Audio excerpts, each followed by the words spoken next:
Hello everyone, Lilith Rokana here, and today I'm coming at you with a rather special video. Last night I got speaking with one of my followers. Hi Lady Indigo, how are you? And Lady Indigo asked me about one of the series that I used to do or was doing on my YouTube channel, and told me something that they were planning, and I made an offer, and this is video one of a multiple video series for the answer to that question. So Lady Indigo, this series of videos that I'm going to be putting up tonight is for you. So this first one is setting up the altar space, and this is going over Nocturnal Witchcraft by Konstantinos, my really old copy of the book. And the items that you require are going to be found if you own the book, chapter 2, pages 31 through 35. So the permanent items you're going to need for your altar space, according to the book, is, of course, your altar table. An athame normally has a black handle. A magic mirror or crystal ball, but that crystal ball must be black. A taper candle. This taper candle will have a black holder, can be any design, but a black holder. And this taper candle will be black most of the time. However, if you want to change it up for the full moon, you can also use silver. You're also going to want a censer or something you could burn incense in, as well as a representation of both the god and goddess. Now, these can be either specific deities or they can be generalized ones. The last permanent item you're going to need for any and all rituals you do, according to the book, will be your ritual outfit. All right, this is something that you are going to wear every time you do the ritual. Now, there are temporary items you will also need, and these will get replaced every time you do a ritual.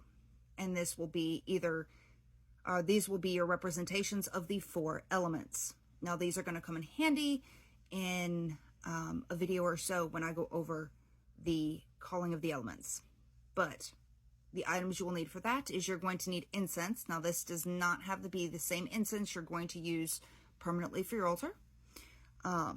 If you're going to use a non-specific one for the altar, but it's just for calling the spirit of air, sandalwood or lavender is recommended. You're going to need a representation of fire, which is going to be a candle. This can be votive or taper, and it does not have to be your permanent ones, and they can be any color. They can be the book uses as a kind of silly example of it could be a birthday candle, just something, a candle to represent fire. You're going to need a cup of water, and then you're going to need something to represent earth. Now, the reason I didn't say water to summon water, because I think that's kind of no-brainer, but you will need a cup of water for the water element. And for your earth element, now they recommend salt. Now, you can also use earth. So be it a rock, be it some dirt, anything that is of the earth. So salt is of the earth, a rock is of the earth, of course, dirt is of the earth. So something like that to represent earth itself. All right. So all of these just covers what you will need, the items. All right. And I will see you in just a minute for the next video.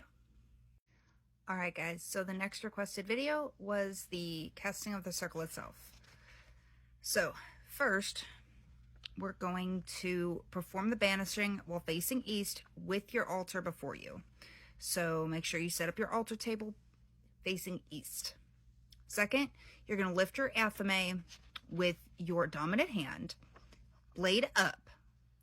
The pommel, with the pommel, knock 3 times lightly on your altar.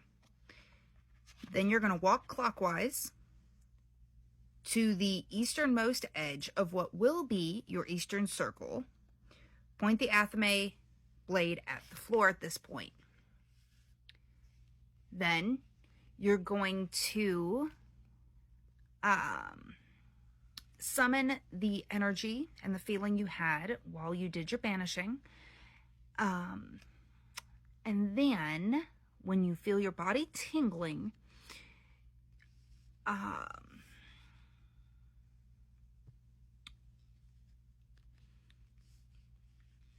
you're going to imagine this energy seeping out of your hand through the athame blade. Using, of course, visualization. Now, with your eyes open, you should visualize this energy cutting through the air and connecting with the edge of your cleansed space. Think of it kind of like a laser sword, all right? Now, move clockwise around the room, visualizing the blade of light leaving a glowing trail behind, all right? Connect with that line as you reach east once again, completing the circle. Then we're going to move clockwise around the altar to your original spot, facing east with the altar before you. You're going to close your eyes and strengthen your visualization of this silver circle. All right? Now, we're going to open our eyes once it's nice and strong in our mind, putting the athame down on the altar. Pick up your elemental air incense stick with your dominant hand. Light it using one of your altar candles. Blow on it to get it smoking. Then we're going to move around to around the left side of the altar to the east quarter of the circle. Facing to the east, facing out to the east, use the stick of incense to trace a large elemental air invoking pentagram about chest level. You're going to imagine this pentagram glowing yellow. To charge the glowing construct fully, tense your muscles to raise the energy as you did to cast the circle. Take a breath, feeling the energy course through you. Exhale, pushing the energy out through your dominant hand and into the pentagram. All right? See this pentagram glowing a brighter yellow. Extend and raise your dominant hand, the one holding the incense, above the floating pentagram. Look through the pentagon, i.e. the center of the pentagram, at the glyph center. Peer through it into the darkness and say, forces of air, elementals of the east, emerge from the black of night. In honor of the old one, come and lend your power to my right. Scry the darkness for a moment through the pentagon center and see what comes forth from the shadows. Then we're going to walk clockwise around the edge of the circle, letting the incense smoke purify it. Then you're going to say, I purify with air. Finish at the east and move clockwise to return to your starting point at the altar. Place the incense in the censer for now. Then you're going to pick up the fire candle, light it using one of the altar candles. Again, move clockwise around the altar to the south quarter of your circle. While facing south, use the lit candle to slowly draw a red fire-invoking pentagram. Charge the pentagram as you did in the east by raising your energy and pushing it out through your dominant hand. See the pentagram glowing a brighter red. Extend your arm, raising the candle above the floating pentagram. Peer into the darkness through the pentagon at the glyph center. While you are peering and scrying, say, forces of fire, elementals of the south, emerge from the black of night. In honor of the old ones, come and lend your power to my right. Continue scrying, again trying to see what emerges from the shadows. We're once again going to walk clockwise around the edge of the circle, retracing it with the lit fire. Say, I purify with fire. Finish at the south, then move clockwise to return to your starting point at the altar. Blow out the fire candle, because it's not for a spell. You can do this. And you are able to use this candle for a few more circle castings. Then we're going to lift the water cup with your dominant hand, pivoting clockwise so that you arrive at the west quarter of your circle. While you face west, lift the cup of water to slowly draw a blue water-invoking pentagram. Charge the pentagram by raising this energy and pushing it out of your dominant hand. See the pentagram glowing brighter blue. Extend your arm, raising the cup above the pentagram. peer into the darkness through the blue pentagon at the center, saying, "Forces of water, elementals of the west, emerge from the black of night. In honor of the old ones, come and lend your power to my right." Gaze through the pentagram's center until you are satisfied that your call has been heard. You're going to switch the water cup to your other hand, using your dominant hand to sprinkle water drops on the floor. As you walk clockwise around the edge of the circle, say, "I purify with water." We're going to finish at the west, then turn clockwise to return to your starting point behind your altar, placing the water cup back on the altar. Finally, we're going to pick up the salt container with your projecting hand or your dominant hand and move clockwise a few steps to come to the north quarter. Facing north, use the salt or whatever you're going to be using for earth and draw the green earth invoking pentagram. Raise your energy, charge the pentagram, and see it glow a brighter green. Raise your earth container above the floating pentagram. Peer through the green pentagon at the center, saying, "Forces of earth, elementals of north, emerge from the black of night. In honor of the old ones, come and lend your power to my right." Switch this container to your non-dominant hand and use your projecting hand to scatter either salt or dirt onto the floor as you walk around the circle and say, "I purify with earth." Finish at the north, move clockwise around the altar to return to your starting point and place this container back on the altar. Now, if you are planning to use the air incense for your ritual, leave it burning in the censer. Otherwise, dip the stick into the cup and at this time, light the incense that you will be using for the remainder of your ritual. Okay? Now, lift the athame with your dominant hand, trace a silver invoking pentagram, starting at the top, such like an earth, over the nocturnal portal. See it blazing over your portal, representing the hidden energy in a dark moon, in the night, and in your very being. Let the glyph fade as you begin to scry the portal while saying, "The nocturnal circle is cast. I now stand in a sacred space. I am between worlds, surrounded by eternal night. So mote it be." Continue to scry to see if any visions present themselves. When you are ready, invoke the divine to aid your right. If you are doing a ritual for serious need, you will want to assume God form. For quick workings, a spoken request for their aid and presence is all you will need. Now, you're going to perform whatever workings you have planned. This could be a spell, celebration, a moonrite, or whatever you are wanting to do. When your ritual is complete, give thanks to your deity or the deity for helping you. If you assumed God form, allow that form to dissipate. Now we're going to pick up our athame with our projecting hand, walk around the left of the altar to the east, extend your arm holding up the athame and say, "Forces of air, beings of the east, many thanks for lending your energy to my right. Retreat now to the shadow with blessing of the god and goddess of night." Draw a yellow banishing air pentagram with the athame, maintaining the visualization for a moment, and move to the south. Again, hold up the athame and say, "Forces of fire, beings of the south, many thanks for lending your energy to my right. Retreat now to the shadows with the blessing of the god and goddess of night." Draw a red banishing fire pentagram with the athame, see the blazing glyph, and move to the west quarter of the circle. Extend your arm again and say, "Forces of water, being of west, many thanks for lending energy to my right. Retreat now to the shadows with the blessing of the god and goddess of night." Draw a blue banishing water pentagram with the athame, maintain visualization, and move to the north. Hold up the athame and say, "Forces of earth, beings of north, many thanks for lending energy to my right. Retreat now to the shadows with blessing of the god and goddess of night." Draw a green banishing earth pentagram with the athame, see the symbol, and move clockwise to the east. Facing east, switch the athame to your non-dominant hand. Look down and make a cutting motion, therefore slicing through the energy field of the circle. Point the athame at the circle and walk counterclockwise. See the silver energy moving back up into the blade. Go completely around the circle, returning to the east. Moving counterclockwise to end up at your starting point with the altar before you, Tap the pommel of the athame 3 times on the altar, still using your non-dominant hand, and say, "My rite is ended, the nocturnal circle is open. May my will be carried through the night."